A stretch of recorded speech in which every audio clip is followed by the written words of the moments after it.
checking out this video. Don't forget, like and subscribe. And then we get into the love letter to pro wrestling portion of this match. Or at least to pro wrestlers. And they start doing all the big moves of guys they've wrestled, and some of the big moves of their own.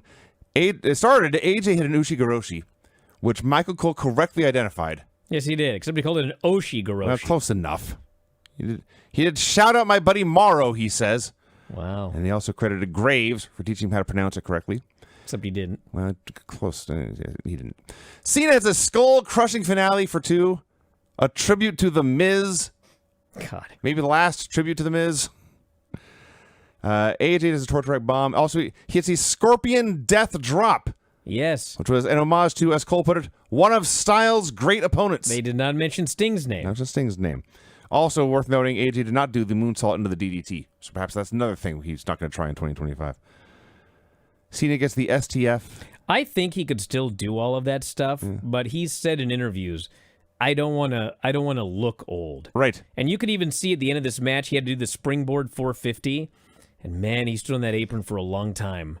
And he got his footing, and he got his hands, and he still almost killed Cena, 2 knees to the chest. Yeah. But he did it. Yeah.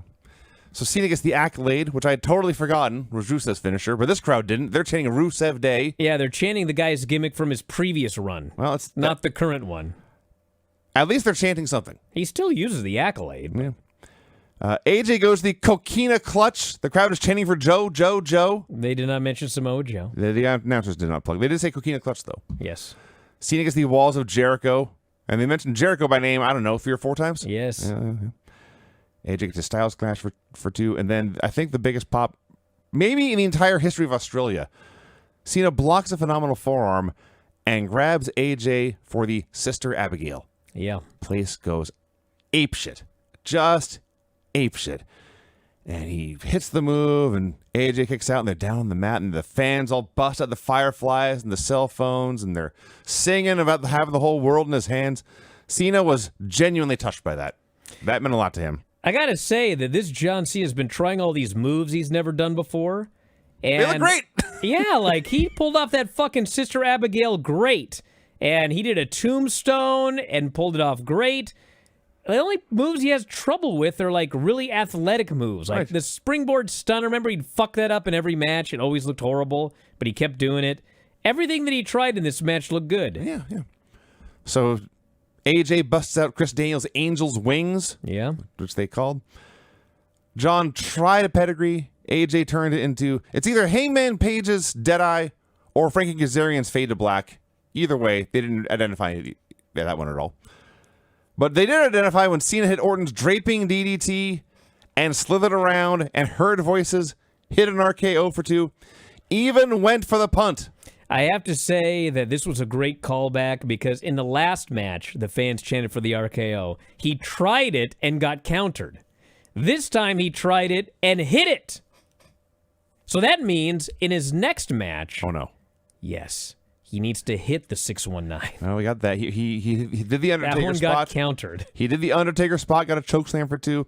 There's downselling. The crowd is chanting for a 619. Michael Cole begins to giggle. Yeah, because I am too. I don't think John Cena can do this move safely and pull it off. I would almost go as far as to say that if he pulls this off at Survivor Series, I will donate to charity the amount of money I would have paid for a Survivor Series ticket. A cheap one. There you go. Not front row. Yeah. And he actually teased it. He hit the drop toe hold, dropped AJ over the ropes, and hit the ropes on the other side, but AJ cut him off with a clothesline for giant heat. AJ warms up the band and hits Sweet Chin Music, a tribute to a dream match we never actually got. And then the crowd is chanting, yes, yes, yes. And AJ, he gets in the up on Cena's shoulders, and he starts laying in the Danielson elbows, which the crowd did not immediately recognize. They wanted the kicks or the knee strike, but AJ gave him something. And they do a few more finishers, and AJ tries a high cross. Cena rolls through, up to his feet, into, yes, a tombstone, and hits the AA and gets the win.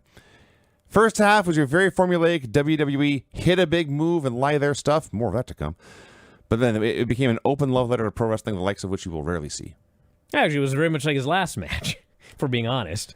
This yes. to even more extreme. Well, though. yes, it was because it was double. Yes. It was a double tribute. They both did nothing but tributes to their favorite opponents. So overall, I thought this match was pretty great. I enjoyed it immensely. And AJ left, and they talked about how the storyline for next year is AJ's retirement run. It's a tough hill to climb, brother. Thank you for watching. Make sure you subscribe to the channel and click that notify button, and you'll never miss a video again.